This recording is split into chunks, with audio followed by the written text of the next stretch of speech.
ನಿರಂತರವಾಗಿ ಬೆಳಗಾವಿಯ ಜನ ಬಿಜೆಪಿ ಬೆಂಬಲಿಸ್ತಾ ಬಂದಿದ್ದಾರೆ. ಬೆಳಗಾವಿಗೆ ಏನಾಯ್ತು? ಬೆಳಗಾವಿ ಬಿಜೆಪಿ ನಿಮ್ಮ ಸರ್ಕಾರ 10 ವರ್ಷದಲ್ಲಿ ಬೆಳಗಾವಿಗೆ ಏನು ಕೊಡ್ತು? ಅದರ ಮೇಲೂ ವೋಟಿಂಗ್ ಆಗ್ಬೇಕಲ್ಲ. ಭಾರತೀಯ ಜನತಾ ಪಾರ್ಟಿಗೆ ಅಭಿಮಾನ ಇದೆ.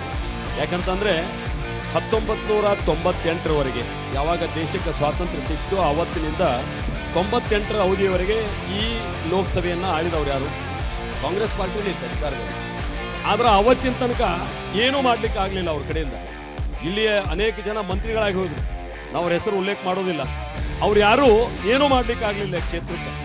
ಆದ್ರೆ ಯಾವಾಗ ನಾವು 98ರಲ್ಲಿ ರೈತ ನಾಯಕ ಬಾಬಾಗೌಡ ಪಾಟೀಲ್ ಅವರ ನೇತೃತ್ವದಲ್ಲಿ ಭಾರತೀಯ ಜನತಾ ಪಾರ್ಟಿ ಲೋಕಸಭೆಯನ್ನು ಗೆದ್ದಿವಿ.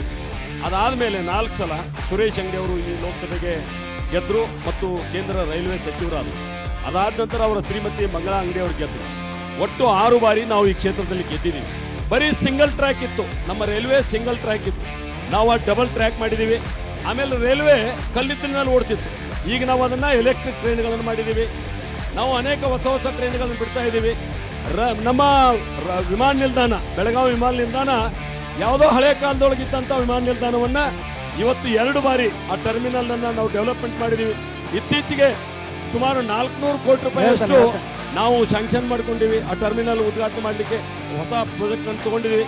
ಅದರ ಜೊತೆಗೆ ಜಿಲ್ಲೆಗೆ ನಾವು ESI ಆಸ್ಪತ್ರೆ 100 ಬೆಡ್ ESI ಆಸ್ಪತ್ರೆಯನ್ನು ತಗೊಂಡಿದ್ದೀವಿ. ನಾವು ಇವತ್ತು ಬೆಳಗಾವಿ ಟು ರಾಯಚೂರು ರಾಷ್ಟ್ರೀಯ ಹೆದ್ದಾರಿ ನಾವು ತಗೊಂಡಿದ್ದೀವಿ. ಬೆಳಗಾವಿ ರಿಂಗ್ ರೋಡ್ ನಾವು ತಗೊಂಡಿದ್ದೀವಿ. ಬೆಳಗಾವಿ ಟು ಗೋವಾ ರಸ್ತೆ ನಾವು ತಗೊಂಡಿವಿ. ಈ ರೀತಿ ಡೆವಲಪ್ಮೆಂಟ್ ಎಲ್ಲ ನೀವೇ ಮಾಡಿಬಿಟ್ರೆ ಅಂದ್ರೆ ನಾವು ಕೆಲಸಗಳನ್ನ ಇವತ್ತು ಮಾಡಿದೀವಿ. ಇವಾಗ ನಮ್ಮ ಹಿರಿಯ ರಾಜಕಾರಣಿ ಆದಂತ ಮಹಂತೇಶಣ್ಣ ಅವ್ರು ಹೇಳ್ತಾರೆ, ಬಿಜೆಪಿ ಪಕ್ಷದವರು ನಾವು ಇಷ್ಟು ಸೀಟ್ಗಳಲ್ಲಿ ಸ್ಪರ್ಧೆ ಮಾಡಿದ್ದೀವಿ, ನೀವು ಎಷ್ಟು ಸೀಟ್ಗಳಲ್ಲಿ ಸ್ಪರ್ಧೆ ಮಾಡಿದ್ದೀರಿ.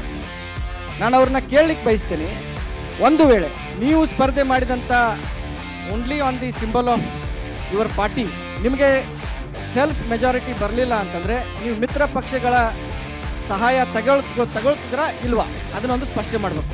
ಯಾಕಂದರೆ ಅವ್ರು ಘಂಟಾಘೋಷವಾಗಿ ಹೇಳ್ತಾ ಇದ್ದಾರೆ ನಾವು ಇಷ್ಟು ಸಂಖ್ಯೆಯಲ್ಲಿ ನಾವು ಸ್ಪರ್ಧೆ ಮಾಡಿದ್ದೀವಂತ. ಅಂದರೆ ಇದರ ಅರ್ಥ ನಾವು ಸ್ವಂತವಾಗಿ ಇಷ್ಟು ಸ್ಪರ್ಧೆ ಮಾಡಿದ್ದೀವಿ. ನಾವು ನೀವು ಒಂದು ವೇಳೆ ನಿಮ್ಗೆ ಸೆಲ್ಫ್ ಮೆಜಾರಿಟಿ ಬರಲಿಲ್ಲ ಅಂತಂದರೆ NDA ಮೈತ್ರಿಕೂಟದಲ್ಲಿರುವಂಥ ಮಿತ್ರ ಪಕ್ಷಗಳ ಸಹಾಯ ತಮಗೆ ಬೇಕಾಗಿಲ್ಲ ಅಂತ ತಾವು ಘಂಟಾಘೋಷವಾಗಿ ಹೇಳ್ತಾ ಇದ್ರ. ಎರಡನೇದು, ತಾವು ಹಿಂದುತ್ವದ ಬಗ್ಗೆ ಇವತ್ತು ಮಾತಾಡ್ತೀರಾ. ಶಿವಸೇನೆ ಹಿಂದುತ್ವ ಆಧಾರಿತ ಪಕ್ಷ, ಅವರು ಕಾಂಗ್ರೆಸ್ಗೆ ಜೊತೆ ಮೈತ್ರಿ ಮಾಡ್ಕೊಂಡ್ಬಿಟ್ಟು ತಪ್ಪು ಮಾಡಿದ್ರು, ಅದಕ್ಕೆ ಇವತ್ತು ನಮ್ಮ ಜೊತೆ ಆ ಪಕ್ಷ ಒಡೆದ್ಬಿಟ್ಟು ಬಂದಿದೆ ಅಂತ ತಾವು ಇವತ್ತು ಒಂದು ಸ್ಟೇಟ್ಮೆಂಟನ್ನು ಮಾಡ್ತೀರಾ.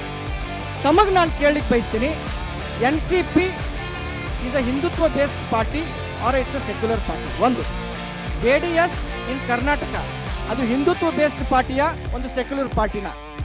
ನೀವು ಸಂದರ್ಭಕ್ಕೆ ಅನುಸಾರವಾಗಿ ನಿಮಗೆ ಯಾವ ರೀತಿ ಅವಶ್ಯಕತೆ ಇರುತ್ತೆ ಆ ರೀತಿ ತಾವು ಪಕ್ಷಗಳನ್ನು ರಾಜಕೀಯವಾಗಿ ಬಳಕೆ ಮಾಡ್ಕೋತೀರಾ. ಇವತ್ತು ಕರ್ನಾಟಕ ರಾಜ್ಯದಲ್ಲಿ ಇರುವಂಥ ತಮ್ಮ NDA ಮೈತ್ರಿಕೂಟದ JDS ಪಕ್ಷದ ಬಗ್ಗೆ ನಾನು ಮಾತಾಡ್ತೀನಿ. ಪ್ರಜ್ವಲ್ ರೇವಣ್ಣ ಮಾಡಿದಂಥ ಒಂದು ಕೃತ್ಯ, ಮಹಿಳೆ ಮೇಲೆ ಮಾಡಿದಂಥ ಒಂದು ದೌರ್ಜನ್ಯ, ಲೈಂಗಿಕ ದೌರ್ಜನ್ಯ, ಅವ್ರ ಮೇಲೆ ಮಾಡಿದಂಥ ಅತ್ಯಾಚಾರವನ್ನ ತಾವು ಸಮರ್ಥನೆ ಮಾಡ್ಕೊಳ್ತೀರಾ? ನನ್ನ ಪ್ರಶ್ನೆ ಒಂದು. ಇವತ್ತು ಕೂಡ ತಾವು ಬಿಜೆಪಿ ಅವರು JDS ನಿಮ್ಮ NDAದಲ್ಲ ಮಿತ್ರ ಪಕ್ಷ ಅಂತ ಒಪ್ಕೊಳ್ತೀರಾ ಅಥವಾ ಅದರಿಂದ ತಾವು ಅಂತರ ಕಾಯ್ಕೊಳ್ತೀರಾ ಅಂತ ತಾವು ಹೇಳೋದು. ನೀವು ಬಿಜೆಪಿ ಸಿಂಗಲ್ ಆಗಿ ಮೆಜಾರಿಟಿಗೆ ಬರಲಿಲ್ಲ ಅಂದ್ರೆ ನೀವು ಮಿತ್ರ ಪಕ್ಷಗಳ ಸಹಾಯ ತಗೊಳ್ಳೋದಿಲ್ವಾ ಅಂತ ಕೇಳಿದ್ರು. ನಿಮಿಷ ದಯವಿಟ್ಟು ಅರ್ಥ ಮಾಡ್ಕೊಳ್ಳಿ. ಬಿಜೆಪಿ ತನ್ನ ಸ್ವಂತ ಬಲದ ಮೇಲೆ ಸರ್ಕಾರವನ್ನು ಮಾಡ್ತದೆ. ದಯವಿಟ್ಟು ಅರ್ಥ ಮಾಡ್ಕೊಳ್ಳಿ. We are going to win 272 plus BJP single. ಅದಾದ ನಂತರ NDAದಲ್ಲಿರ್ತಕ್ಕಂಥ ಎಲ್ಲ ನಮ್ಮ ಸಪೋರ್ಟರ್ ಸಹಿತ ನಮ್ಮ ಜೊತೆಗಿರ್ತಾರೆ. ಯಾರನ್ನು ಸಹಿತ ಗೌರವದಿಂದ ನಡೆಸ್ಕೊಳ್ತಕ್ಕಂಥದ್ದು ನಾವು ಬೇರೆಯವರಿಂದ ಕಲಿಬೇಕಾಗಿಲ್ಲ. ಬಿಜೆಪಿ ಸ್ವಂತ ಬಲದ ಮೇಲೆ ಅಧಿಕಾರಕ್ಕೆ ಬರ್ತದೆ. NDA ಮೈತ್ರಿಕೂಟದಲ್ಲಿ ಇರ್ತಕ್ಕಂಥ ನಮ್ಮ ಬೆಂಬಲಿಗರು ಸಹಿತ ನಮ್ಮನ್ನ ಬೆಂಬಲಿಸ್ತಾರೆ. ಪ್ರಜ್ವಲ್ ರೇವಣ್ಣರನ್ನ ಸಮರ್ಥನೆ ಮಾಡಿಕೊಳ್ತೀರಾ ಅಂತ ಕೇಳಿದ್ರು ಅವರು. ನೋಡಿ, ಕರ್ನಾಟಕದಲ್ಲಿ ಯಾವುದೇ ಈ ತರದ ಘಟನೆಯನ್ನ ಯಾವುದೇ ಇಂಥ ಘಟನೆಗಳನ್ನು ನಮ್ಮ ರಾಷ್ಟ್ರೀಯ ಪಕ್ಷ ಅದನ್ನು ಒಪ್ಪೋದಿಲ್ಲ. ಯಾರು ತಪ್ಪು ಮಾಡಿರ್ತಾರೆ ಕಾನೂನು ದಯವಿಟ್ಟು ಅರ್ಥ ಮಾಡ್ಕೊಳ್ಳಿ. ಕಾನೂನು ಅದನ್ನ ಕ್ರಮ ತಗೋತದೆ. JDSನ ಅಧ್ಯಕ್ಷರಾಗಿರ್ತಕ್ಕಂಥ ಕುಮಾರಸ್ವಾಮಿ ಅವರು ಯಾರು ತಪ್ಪು ಮಾಡಿದ್ದಾರೆ ಅವ್ರು ಶಿಕ್ಷೆ ಅನುಭವಿಸ್ತಾರೆ, ಉಪ್ಪು ತಿಂದು ಅವ್ರು ನೀರು ಕುಡಿತಾರೆ ಅಂತ ಹೇಳಿದ ಮೇಲೆ ಅದ್ರ ಪ್ರಶ್ನೆ ಎತ್ತುವಂತ ಅವಶ್ಯಕತೆ ಏನಿಲ್ಲ. ಈ ರಾಜಕೀಕರಣ ಮಾಡುವಂತ ಉದ್ದೇಶ ಅಲ್ಲ, ಇಲ್ಲ. ನಾನು ಕೇಳ್ತಾ ಇರೋದು ನಾನು ಪ್ರಶ್ನೆ ಕೇಳ್ತಾ ಇದ್ದೀನಿ, ಇವತ್ತು ರಾಜ್ಯದ ನಾನು ಕೇಳ್ತಾ ಮಹಿಳೆಯರ ಇದ್ದೀನಿ, ಮೇಲೆ ನೀವೇನು ಪಾಪ ಮಹಿಳೆಯರ ಬಗ್ಗೆ ಅತ್ಯಂತ ಕಳಕಳಿಯನ್ನು ವ್ಯಕ್ತ ಮಾಡ್ತಾ ಇದ್ದೀರಿ. ಇತ್ತೀಚೆಗೆ ಸುವರ್ಣಸೌಧ ಅಧಿವೇಶನ ನಡೆದಂತ ಸಂದರ್ಭದಲ್ಲಿ ಪರಿಶಿಷ್ಟ ಜಾತಿಯ ಒಬ್ಬ ಮಹಿಳೆಯನ್ನ ವಿವಸ್ತ್ರಗೊಳಿಸಿ ಇಲ್ಲೇ ಹೊಡೆಯುವಂತ ಕೆಲಸವನ್ನ ಮಾಡಿದ್ರು. ನಿಮ್ದೇನ್ ಕಾಳಜಿ, ಏನಾಯ್ತು ಅದು ಒಂದ್ ಕೇಳ್ತೀನಿ. ಎರಡನೇದ್ದು, ಆರೋಪಿ ಹೊರಗೆ ಬಂದ್ರೆ ಹುಬ್ಬಳ್ಳಿ ಮಾಲೆ ಹಾಕಿ ಸ್ವಾಗತ ಮಾಡಿ ಮಾಲೆ ಹಾಕಿ ಪಟಾಕಿ ಹೊಡೆದು ಸ್ವಾಗತ ಮಾಡ್ಕೊಂಡ್ರು. ಇತ್ತೀಚೆಗೆ ಹುಬ್ಬಳ್ಳಿ ಒಳಗಡೆ ಯಾವ ಬಯಾಜ್ ಒಂದು ಕಾಲೇಜ್ ಒಳಗಡೆ ಹೋಗಿ ಒಬ್ಬ ವಿದ್ಯಾರ್ಥಿನಿಯನ್ನ ಹತ್ಯೆ ಮಾಡಿದ್ರು. ಅದ್ರ ಬಗ್ಗೆ ನಿಮ್ಮ ನಿಲುವೇನು? ನೀವು ಮುಖ್ಯಮಂತ್ರಿಗಳು ಒಂದು ವಾರ ಕಾದ್ರೂ ಅಲ್ಲಿ ಭೇಟಿ ಕೊಡೋದಿಲ್ಲ ಮತ್ತು ಪ್ರಕರಣವನ್ನ ಮುಚ್ಚಿ ಹಾಕ್ತಕ್ಕಂಥ ವ್ಯವಸ್ಥೆಯನ್ನ ಮಾಡ್ತಾ ಇದ್ದೀರಿ. ಆ ಪ್ರಕರಣದ ಬಗ್ಗೆ ಕೂಲಂಕುಷ ತನಿಖೆ ಮಾಡ್ತೀವಿ ಅಂತ ಹೇಳಿಲ್ಲ.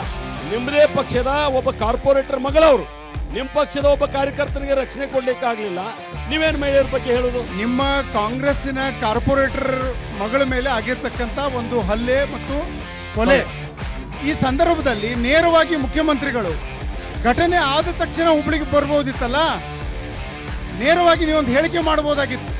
ಯಾರೇ ಇರಲಿ, ತಪ್ಪಿತಸ್ಥರ ಮೇಲೆ ನಾವು ಕ್ರಮ ತಗೋತೀವಿ, ಅವ್ರು ಯಾವುದೇ ಜಾತಿಯವರು ಇರಬಹುದು, ಅವ್ರ ಮೇಲೆ ಕ್ರಮ ತಗೋತೀವಿ. ನೇರವಾಗಿ ನೇಹಾ ಹಿರೇಮಠ್ ಮನೆಗೆ ಬಂದು ನೀವು ಅವ್ರಿಗೆ ಸಾಂತ್ವನ ಹೇಳ್ತಕ್ಕಂಥ ಕೆಲಸವನ್ನು ಯಾಕೆ ಮಾಡಲಿಲ್ಲ? ಯಾವುದೇ ಒಂದು ಸಮಾಜವನ್ನು ತುಷ್ಟೀಕರಣ ಮಾಡ್ತಕ್ಕಂಥ ಕೆಲಸ ಯಾಕೆ ಮಾಡಿದ್ರಿ?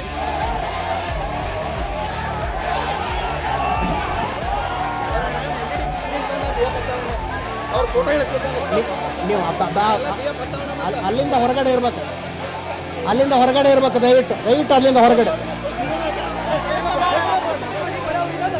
ಬ್ಯಾರಿಕೇಡಿಂದ ಹೊರಗಡೆ ಏನಾರು ಮಾಡ್ರಿ, ಬ್ಯಾರಿಕೇಡಿಂದ ಹೊರಗಡೆ ಏನಾರು ಮಾಡಿ, ಬ್ಯಾರಿಕೇಡಿಂದ ಹೊರಗಡೆ ಏನಾರು ಮಾಡ್ರಿ.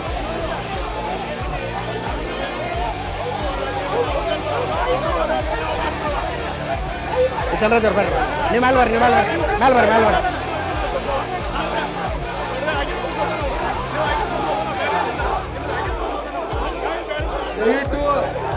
ದಯವಿಟ್ಟು ಶಾಂತರಾಗಬೇಕು. ದಯವಿಟ್ಟು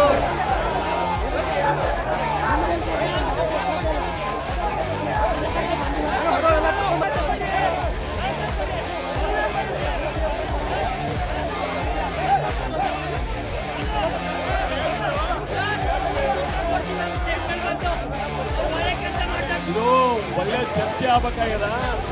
ದಯವಿಟ್ಟು ಎರಡು ಕಡೆ ಕಾರ್ಯಕರ್ತರಿಗೆ ವಿನಂತಿ, ಕಾರ್ಯಕರ್ತರ ಶಾಂತಿ ಇರ್ಲಿ. ಎಲ್ಲರೂ ಹೊರಗೆ ಹೋಗ್ರಿ. ನಾನು ಹೇಳ್ತೀನಿ. ಎಲ್ಲರೂ ಯಾರ ಬಗ್ಗೆ ವೈಯಕ್ತಿಕ ಟೀಕೆ ಮಾಡೋದು ಬೇಡ. ದಯವಿಟ್ಟು ಚರ್ಚೆ ಮಾಡುವುದ ಯಾಕೆ ಆ ಬ್ಯಾರಿಕೇಡಿಂದ ಹೊರಗೆ ಏನಾರು ಮಾಡ್ರಿ. ಟೀಕೆ ಮಾಡೋದು ಬೇಡ.